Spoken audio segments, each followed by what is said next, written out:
जय शिव गोरख। इन्हें चुप कर लो। सृष्टि की उत्पत्ति। सृष्टि में प्रथम मानव कौन थे? सज्जनों, जगत के महान इष्ट देव भगवान सूर्य नारायण जी की महान कृपा और समय के सदगुरु ब्रह्मलीन श्री श्री 1008 श्री ब्रह्मनाथ जी योगी जी के शुभ आशीर्वाद से मैं तुच्छ बुद्धि इस लेख को लिखने का प्रयास कर रहा हूँ। अगर मेरे इस लेख से किसी का मन आहत हो तो क्षमा चाहता हूँ। मैं इस लेख में अपना अनुभव लिख रहा हूँ। कृपया इस लेख को पढ़ने के बाद आप मुझे अपनी सलाह जरूर लिख कर भेजें, जिससे संसार के अनछुए पहलुओं पर कुछ मंथन किया जा सके। जैसे दिन से पहले रात्रि होती है, उसी प्रकार सृष्टि उत्पत्ति से पहले प्रलय होती है। उस प्रलय से पहले सृष्टि के आखिर में जो जीव मोक्ष में रहते हैं या मोक्ष के अधिकारी होते हैं, वह परम सत्ता परमात्मा अगली सृष्टि की उत्पत्ति में प्रथम उन्हीं जीवों को प्रथम महामानव के रूप में सृष्टि संचालन के रूप में भेजते हैं। सृष्टि की शुरू में जो भी जीव पृथ्वी पर सभी योनियों में अवतरित होते हैं, वे पूर्ण युवा और अपनी योनि के अनुसार सभी प्रकार के से पूर्ण होकर अवतरित होते हैं। अब की बात सृष्टि के शुरू में परमपिता परमेश्वर ने अपनी महामाया को अवतरित करके ब्रह्मांड रचना के लिए प्रस्तुत किया। तो वहाँ ब्रह्मा, विष्णु और महेश, ये तीन जीव जो पूर्व सृष्टि में मोक्ष में थे, उन तीनों को महामानव बनाकर परमात्मा ने अवतरित किया। ये तीनों महामानव पूर्ण युवा और परमात्मा की पूर्ण शक्ति प्राप्त किए हुए ही अवतरित हुए थे। तो महामाया ने तीनों को सृष्टि उत्पत्ति का आदेश दिया। तो महेश बोली, हे देवी, आप कौन हैं और आपके क्या कार्य हैं? तो महामाया बोली, मैं नारी रूप में आपकी सहायता करने के लिए ही आई हूँ। नारी रूप के बिना सृष्टि आगे नहीं बढ़ेगी। अतः आप तीनों को मुझसे जो भी सहायता चाहिए, उसी सहायता को करने में मैं आपके साथ हूँ। मैं अब आपको आप तीनों के कार्यों से अवगत कराती हूँ। ब्रह्मा जी का कार्य जगत में संपूर्ण जीवों को जन्म देना है और भगवान विष्णु का कार्य जगत का पालन करने का है और महादेव भगवान ईश्वर महेश का कार्य इन दोनों की सहायता करते हुए जगत का संहार करने का है। तुम तीनों में न कोई सा छोटा है और न कोई सा बड़ा। अगर समय की गति से के अनुसार तुम में आपस में कोई विरोध पैदा हो जाए तो प्रभु से प्रार्थना करना। प्रभु की प्रार्थना से वह विरोध समाप्त हो जाएगा। अब तीनों एक साथ बोल उठे, हे महामाया, हम पुरुष रूप में तो तीन हैं और आप नारी रूप में एक ही हैं, तथा ऐसे आगे जगत को गति कैसे दी जा सकती है? तो महामाया ने अपने ही अंदर से अपने ही स्वरूप की तीन नारियों को बाहर प्रकट कर दिया।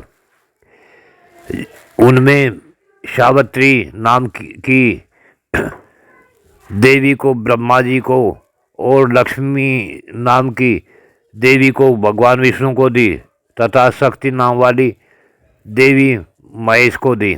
और महामाया बोली कि मैं ही पूर्ण जगत हूँ, मैं ही वो वह माया हूँ जो इस ब्रह्मांड में चारों तरफ को रहती है। अतः आप मेरे इस शरीर से ही इस ब्रह्मांड की रचना करना। यह कहकर महामाया शरीर का त्याग कर अंतर्ध्यान हो गई। अब सृष्टि रचना पूर्ण करने में महेश की भूमिका सर्वाधिक रही, इसीलिए महेश को महादेव की उपाधि प्राप्त हो गई। अब महादेव ने महामाया के नेत्रों के सूरज चांद बनाए, महामाया की सांस की पवन बनाई, महामाया ने महामाया के शरीर की पृथ्वियाँ, पर्वत आदि बनाए और रूमावलियों के अनेक खंड बनाए, जिन्हें हम तारे कहते हैं। और फिर यह पृथ्वी 9 रूपों में अवतरित की और जिस पृथ्वी पर हम सब रहते हैं, इसी पृथ्वी को तीनों देवताओं ने अपना बसेरा बनाया। और ब्रह्मा जी ने महादेव की सहायता से अनेक जीवधारी बनाए, सप्त ऋषियों की रचना की। जिन सप्त ऋषियों ने सनातन संस्कृति की रचना की, वे तीनों महामानव ही हमारे सबसे प्रथम पूर्वज हैं। इसलिए सभी सनातनी भाई इन तीनों को देवता के रूप में मानते चले आ रहे हैं। यह तीनों देवता ही सृष्टि प्रारंभ से सृष्टि की समाप्ति तक बने रहेंगे और इन तीनों देवताओं की कृपा से ही हमारी सनातन संस्कृति बची रहेगी। जब जब भी मानव जनसंख्या यहाँ अधिक हो जाती है तभी तभी युद्ध होते हैं और मानव पतन की ओर चला जाता है। तभी तभी हमारी संस्कृति लुप्त सी होती दिखाई देती है। परंतु समय के महापुरुष आते हैं और वह हमारी संस्कृति को फिर हमारे सामने कर देते हैं। इसी प्रकार से जो मनुष्य इधर उधर भटक जाते हैं वे आदि मानव कहे जाने लगे थे।